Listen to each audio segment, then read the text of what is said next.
Đó là một trong những cầu thủ thiên phú nhất của bóng đá hiện đại.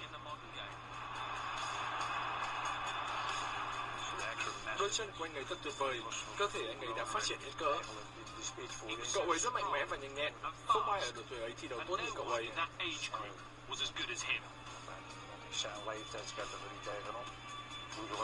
Anh ấy là cầu thủ không hề e ngại trước bất cứ ai, từ chủ tịch câu lạc bộ cho tới người chuẩn bị trang phục.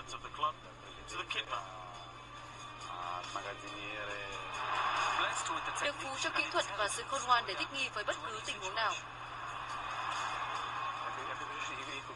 Anh ấy có thể thi đấu ở mọi vị trí, trừ vị trí của tôi, mà tôi nghĩ có khi anh ấy cũng có thể đứng trong khung thành. 3 lần vô địch Champions League với 3 câu lạc bộ khác nhau, anh ấy luôn là cầu thủ quan trọng ở những thời điểm như vậy. Ở giải đấu cao nhất cấp câu lạc bộ của châu Âu, anh là một trong những cầu thủ vĩ đại nhất. Và đừng ngại bước ra khỏi phạm vi an toàn của bạn.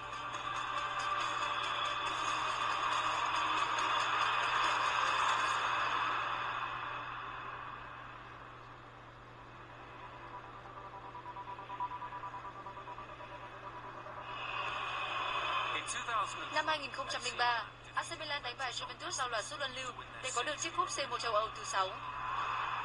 Nhưng tối hôm đó, một cá nhân đã tự viết tên mình vào lịch sử. Clarence Seedorf trở thành cầu thủ đầu tiên giành chức vô địch giải đấu với 3 câu lạc bộ khác nhau.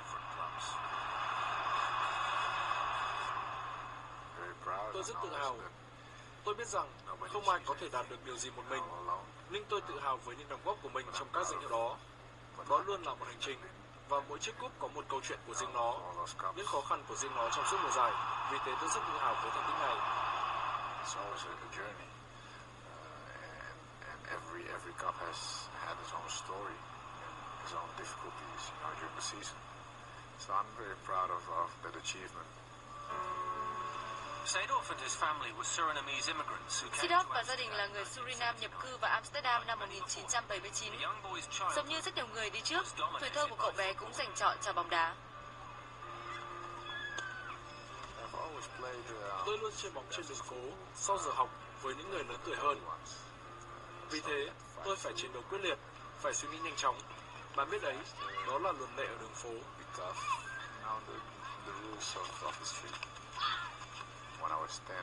Khi tôi 10 tuổi, tôi đã có một ngày tuyệt vời với Ajax, nơi tôi được thi đấu và chứng tỏ khả năng của mình.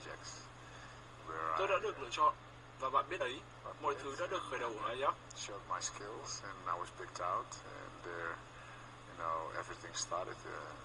With my journey in Ajax and upcoming to my career.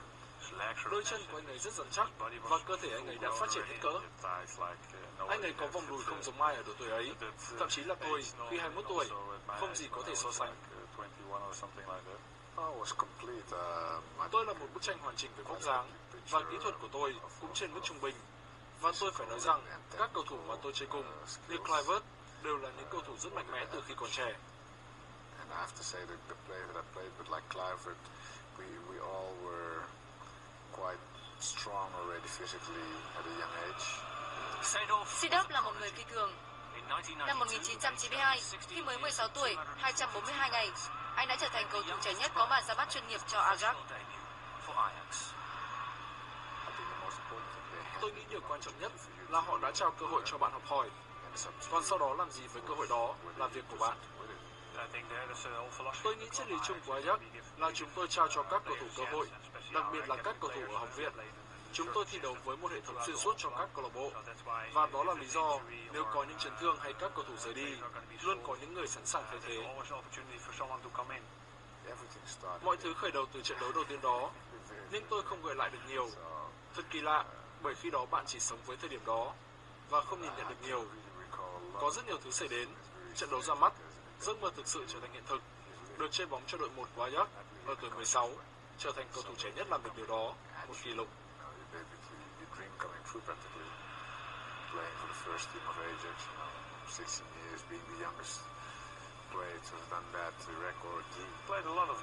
Anh ấy đã thi đấu rất nhiều trận khi đó, ở độ tuổi đó.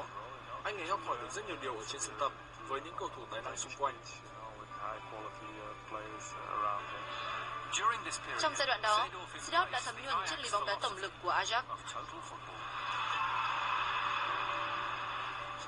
Tôi thi đấu ở vị trí hậu vệ trái, hậu vệ phải, bên phải hàng tiền vệ rồi cả tiền vệ trung tâm, trung vệ.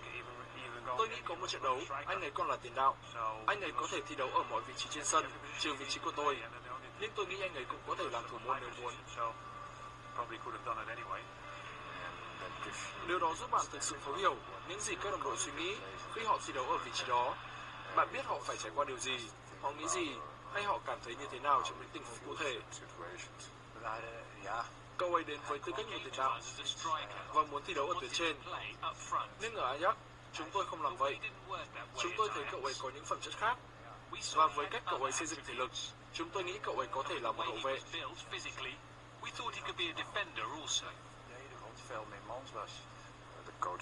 Huấn luyện viên giao việc cho bạn, nhưng bạn phải tự tiến bộ, và tôi luôn luôn có động lực đó.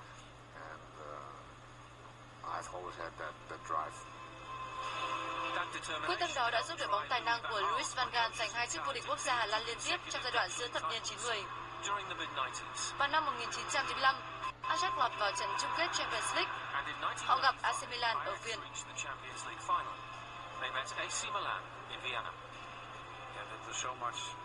Các cầu thủ rất hào hức, còn huấn luyện viên Van Gaal lại chuẩn bị cho chúng tôi rất kỹ cho từng trận đấu, từ chiến thuật cho tới các buổi tập. Và nỗ lực của mọi người đã mang lại kết quả.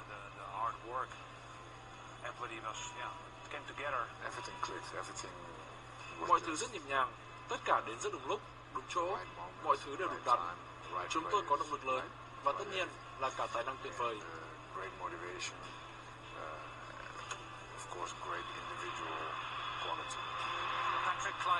Bàn thắng ở phút 82 của Patrick Kluivert đã giúp đội bóng Hà Lan có được danh hiệu Champions League thứ tư. Bàn thắng của Clarence đã dẫn tới sự bùng nổ, và sau tiếng còi mãn cuộc, tất cả đã bắt đầu ăn mừng. Những khoảnh khắc đó là đỉnh cao của ngày hôm đó.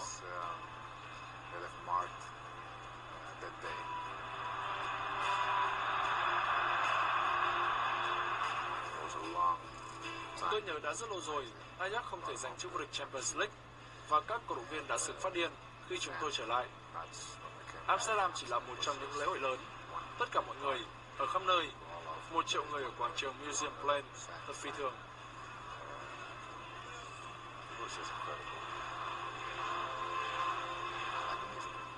Lúc đó tôi không nhận ra tầm quan trọng của những gì chúng tôi đã giành được. Như tôi đã nói, chúng tôi còn trẻ, và chúng tôi cũng chỉ nghĩ việc giành Champions League khi đó thật bình thường. Sau nhiều năm, tôi có thể nói rằng việc giành Champions League không phải một điều bình thường. Đó là một thành tích đặc biệt và rất khó khăn.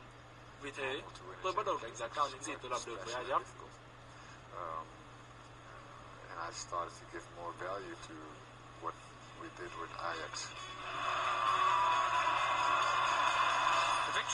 Chiến thắng ở Champions League cũng khép lại thời gian của Seedorf ở Amsterdam. Mới 19 tuổi, khát vọng tìm kiếm thử thách mới khiến anh chuyển tới Sampdoria để đến với những trận đấu giàu thể lực hơn ở Serie A. Ở Italia, họ chơi bóng dài hơn, vì thế trái bóng thường nằm trong chân các tiền đạo và hậu vệ, còn các tiền vệ không có nhiều bóng. Vì thế chúng tôi phải chạy nhiều hơn. Tôi đã học cách thích nghi với nền văn hóa mới, và khoảng thời gian ở Sampdoria chính là nền tảng. Tôi đã học được ý nghĩa của việc sinh sống ở nước ngoài, đặc biệt là thời điểm đó, Serie A còn là giải đấu khắc nghiệt nhất thế giới. Vì thế, tôi rất tự hào khi có thể xoay sở được năm đó. Tôi đã kiểm soát được cách chơi bóng, kiểm soát được cuộc sống riêng bên ngoài sân cỏ. outside the pitch. Vào ngày cuối cùng của mùa giải năm 1996, màn trình diễn siêu hạng của Seedorf và đồng đội Christian Clarence đã thu hút sự chú ý của tân huấn luyện viên Real Madrid Fabio Capello.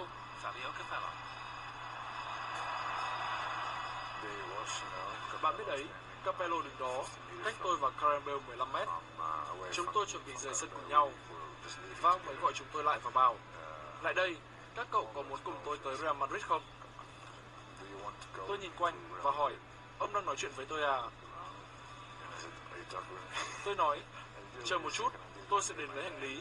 Và một tuần sau, tôi ký hợp đồng với Real Madrid. Tôi nghĩ ở Seedorf, Capello nhìn thấy sự thông minh trên tất cả mọi thứ. Tôi nghĩ ông ấy thấy được sự nghiêm túc, sự hết lòng với bóng đá của anh ấy. Tôi nghĩ Capello đã thấy người mà ông ấy có thể tin tưởng, người có thể khiến tất cả những người trong phòng thay đồ biết anh ấy là ai và anh ấy có thể làm gì. Một cầu thủ rất tài giỏi.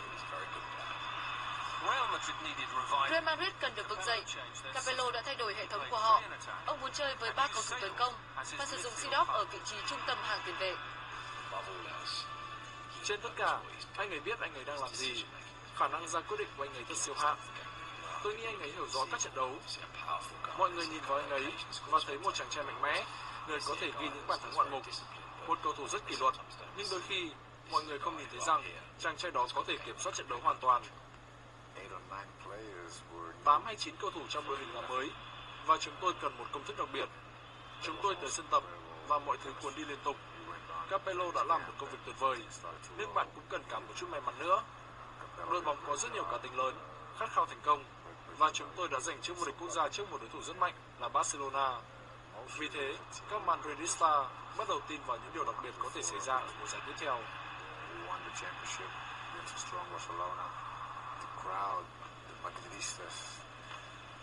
Started believing in something that happened the year after. Madrid đang trên đà thăng tiến, nhưng bất chấp danh hiệu vô địch quốc gia, huấn luyện viên Capello bị thay thế bởi huấn luyện viên người Đức Jupp. Seedorf vẫn là một cầu thủ quan trọng và biết đóng góp ở những thời điểm đặc biệt.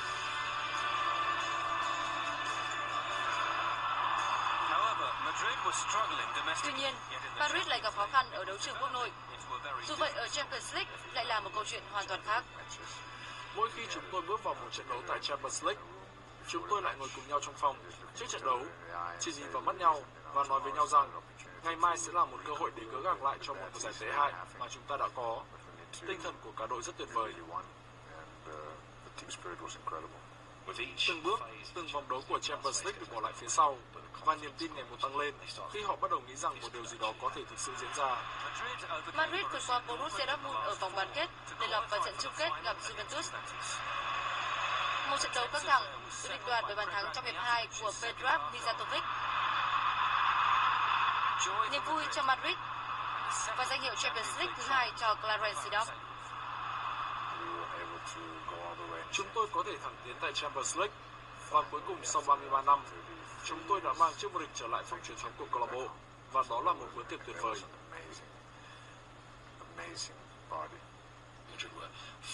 Madrid xây dựng nền tảng phòng thủ rất chắc chắn và thực tế, Seedorf không tỏ ra quá xuất chúng, nhưng điều đó đã phần nào được phản ánh bởi anh ấy biết phải thực hiện vai trò của mình thế nào. Anh ấy không cần phải biến mình thành một ngôi sao. Đó là sự phản ánh tính cách của Seedorf. Tôi cá là nếu bạn hỏi 20 cổ động viên Real Madrid rằng ai là cầu thủ xuất chúng, chỉ có 3 hay 4 người sẽ cho Seedorf vào danh sách. Nhưng tôi tin nếu họ bắt đầu phân tích kỹ hơn, họ sẽ nhận ra cậu ấy đóng vai trò quan trọng.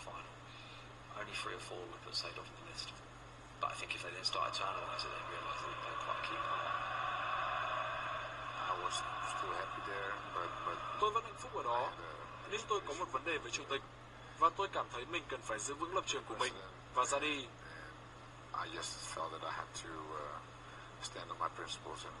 Madrid vẫn giữ một vị trí trong trái tim tôi. Tôi thích những năm tháng đó.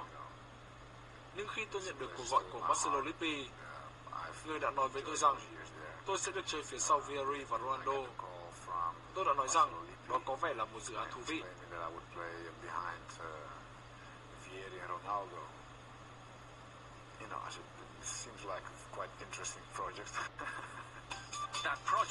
Dự án đó đưa Seedorf tới Inter Milan năm 1999. Nhưng việc Lippi bị sa thải một năm sau đó khiến cầu thủ người Hà Lan trở thành người thường và thường phải ngồi dự bị. Nhưng anh vẫn tỏ ra rất chuyên nghiệp. Một chương mới trong sự nghiệp của tôi đã bắt đầu với những huấn luyện viên có các ý tưởng khác, các cầu thủ, phong cách chơi bóng khác. Nhưng tôi đã học được nhiều điều trong những năm tháng đó. Rằng khi là một cầu thủ của tập thể, khi bạn không ở trên sân, bạn phải tập trung vào tinh thần của đội, phải duy trì vóc dáng và thể lực. Bởi khi được trao cơ hội, bạn phải làm tốt.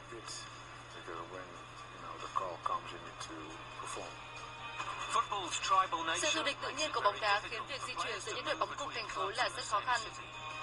Nhưng năm 2002, Seedorf đã làm thế. Anh rời Inter để chuyển tới kình địch AC Milan. Cho đến cùng, tôi nói không, tôi phải ra đi, tìm kiếm động lực mới, kế hoạch mới, khởi đầu mới. Và AC Milan là một bước đi đúng đắn. Tôi chưa bao giờ là cầu thủ thích nói xấu về các câu lạc bộ khác. Tôi luôn tỏ ra tôn trọng họ. Tôi thậm chí chưa bao giờ tranh luận về Barcelona khi thi đấu ở Madrid.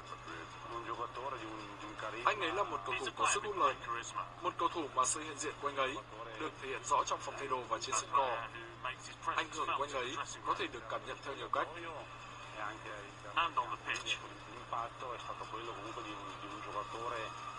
So his impact was felt in many ways. Tôi đã được chào đón bởi các cổ động viên AC Milan. Họ chưa bao giờ lao tôi vì tôi tới từ Inter. Tôi nghĩ họ hiểu rõ con người tôi và tôi luôn nỗ lực tối đa cho câu lạc bộ.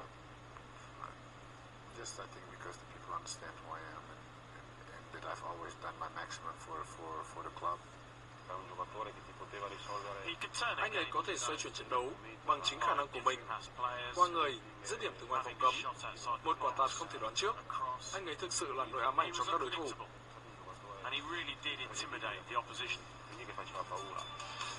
Dưới thời huấn luyện viên Carlo Ancelotti, Milan nhắm tới việc trở thành thế lực thống trị Italia, với Seedorf ở trung tâm hàng tiền vệ.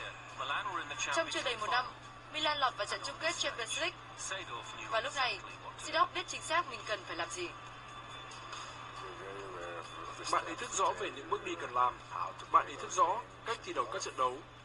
Tôi rất hài lòng và tự tin khi nhìn lại những gì mà tôi đã làm ở những thời điểm quan trọng.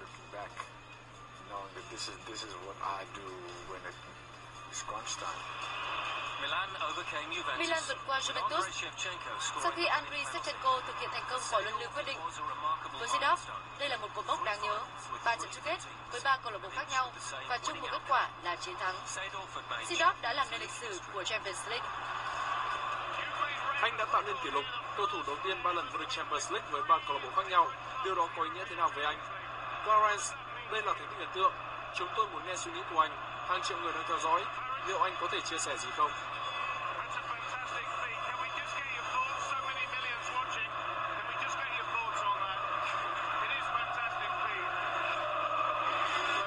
Phi thường. Một trận đấu rất đặc biệt. Trận chung kết với Juventus. Năm đầu tiên với AC Milan là một mùa giải tuyệt vời, đặc biệt là ở Champions League. Rất cảm xúc.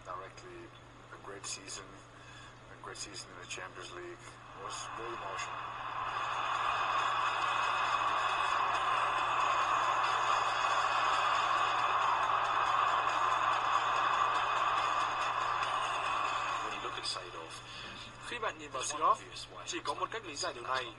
Đó là sự tận tâm lâu dài, là sự nghiêm túc, sự chuẩn bị, khả năng lãnh đạo và cả sự khôn ngoan. Đây không phải là vận may, không phải vì vận may mà anh ấy thi đấu cho những đội bóng rất mạnh, mà bởi anh ấy là một cầu thủ giỏi, người được các huấn luyện viên công nhận là cầu thủ họ cần, cầu thủ mà họ có thể hoàn toàn tin tưởng. Tôi nghĩ thành công của anh ấy là minh chứng rõ ràng hơn tất cả về sự khôn ngoan và thái độ của anh ấy. Bạn có thể vô địch Champions League dù ngồi dự bị tới 80% thời gian. Ổn thôi, bạn vẫn có thể nói mình đã vô địch Champions League. Nhưng anh ấy luôn là cầu thủ quan trọng trong những thời khắc như vậy. Tôi nghĩ bạn có thể nói ảnh hưởng của anh ấy lên các chức vô địch là rất lớn. Tôi nghĩ anh ấy đã chứng tỏ điều đó trong tất cả mọi lần.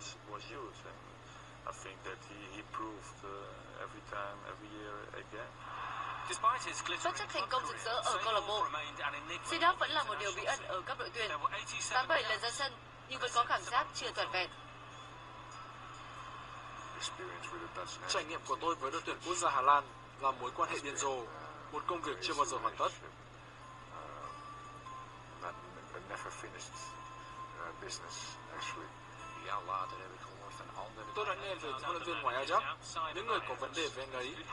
Và với đội tuyển quốc gia Hà Lan, họ nói rằng anh ấy quá lắm điều.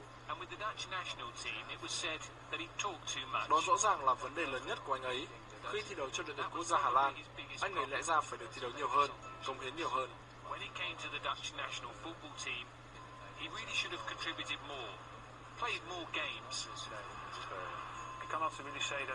Bạn không thể nói rằng anh ấy đã làm gì sai chỉ vì mối quan hệ với huấn luyện viên khi đó và vị trí trên sân là không phù hợp với anh ấy. Đôi khi bạn phải chấp nhận điều gì đó rõ trắng đen, nhưng anh ấy luôn muốn tìm hiểu lý do tại sao lại là trắng, tại sao lại là đen, kể cả khi huấn luyện viên đã nói rằng anh ấy cần phải lắng nghe.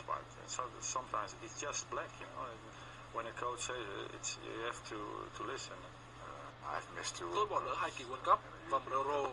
Để cho đơn giản, tôi coi đó là định mệnh. I will call it destiny just to keep it simple. Các cầu thủ Hà Lan thường khá bảo thủ và rất muốn làm rõ những gì họ nhìn nhận. Họ hiểu rất rõ về các trận đấu, rằng không phải cứ đưa những cầu thủ giỏi nhất ra sân là bạn sẽ chiến thắng. Họ hiểu về cấu trúc của một đội bóng và thường có những phát biểu mạnh mẽ. Đó là một phần trong sự nghiệp của tôi, và các bạn đã biết là nó hơi mất kiểm soát. Các cầu thủ được chọn ra sân thi đấu, nhưng họ lại không chọn một cầu thủ thi đấu cho AC Milan mỗi tuần. 87 trận đấu, trong đó có 6 năm không thi đấu. Tôi nghĩ tôi phải là người nắm giữ kỷ lục về số lần thi đấu cho đội tuyển quốc gia. Nhưng như tôi đã nói, bạn không thể có tất cả mọi thứ.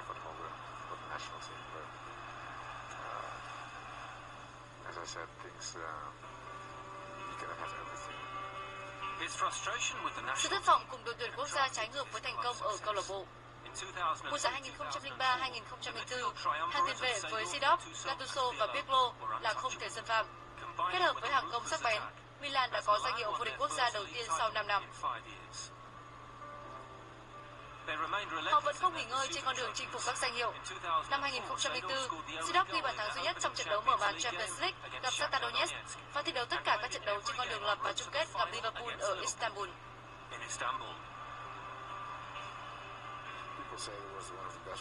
Mọi người nói đó là một trong những trận chung kết hay nhất trong 15-20 năm qua. Đội trưởng Milan Paolo Maldini đã ghi bàn ngay ở phút đầu tiên. Tiền đạo Hernan Crespo mang về thêm 2 bàn thắng nữa trước khi kết thúc hiệp 1. Trận đấu dường như đã an bài. Chúng tôi áp đảo trong 90 phút. Nói đúng hơn là 83 phút. Và trong khoảng 6-7 phút còn lại, họ xoay chuyển trận đấu. Tôi chỉ có thể nói đó là số phận. Màn lội ngược dòng của Liverpool được hoàn tất khi cú sút luân lưu của Shevchenko bị Jerzy Dudek cản phá. Bàn phục thù đã đến 2 năm sau đó. Bất chấp scandal dàn xếp tỷ số ở Italia, Milan lọt vào trận chung kết Champions League thứ 10 của mình ở Athens. Chúng tôi có trận bán kết điên rồ. Chúng tôi thua 2-3 trước Manchester United và chúng tôi phải thắng trên sân nhà. Chúng tôi đã thi đấu một trận hoàn hảo trước họ. Và sau đó, sau vòng bán kết, chúng tôi biết rằng cúp vô địch là của chúng tôi. Vì thế khi bước vào trận chung kết gặp Liverpool, chúng tôi hoàn toàn tự tin, bởi chúng tôi biết không điều gì có thể lấy đi chiến thắng của chúng tôi nữa. 2 bàn thắng của Filippo Inzaghi đóng vai trò quyết định. Thêm một cú mốc nữa cho cầu thủ người Hà Lan. Danh hiệu Champions League thứ 4 của anh. Seedorf có danh hiệu Serie A thứ 2 năm 2011 trước khi tuyên bố chia tay Rossoneri ở cuối mùa giải tiếp theo để chuyển tới Botafogo ở Brazil. Đó là quyết định khiến anh rời bỏ đấu trường câu lạc bộ đã làm nên tên tuổi của mình. Khi tôi rời AC Milan, tôi cũng rời bỏ Champions League, và đó là một điều khó khăn. Tôi có mối liên hệ đặc biệt với nó. Khi tôi quyết định chia tay AC Milan, đó là bởi tôi muốn điều gì đó mới mẻ. Tôi muốn tiếp tục thi đấu ở cấp độ cao và cũng muốn có trải nghiệm mới, thử thách mới. Và tôi đã tìm thấy điều đó ở Botafogo.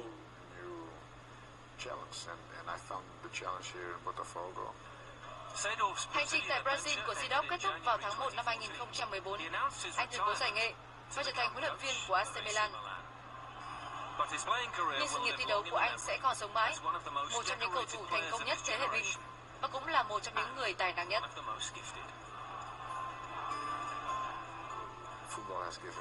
Bóng đá đã mang lại cho tôi những trải nghiệm tuyệt vời, rất nhiều bạn bè và tôi đã đạt được những thành tích tuyệt vời trong sự nghiệp. Vì thế, tôi có thể nhìn lại nó với sự hài lòng và tự hào. So I look really back with pride and satisfaction.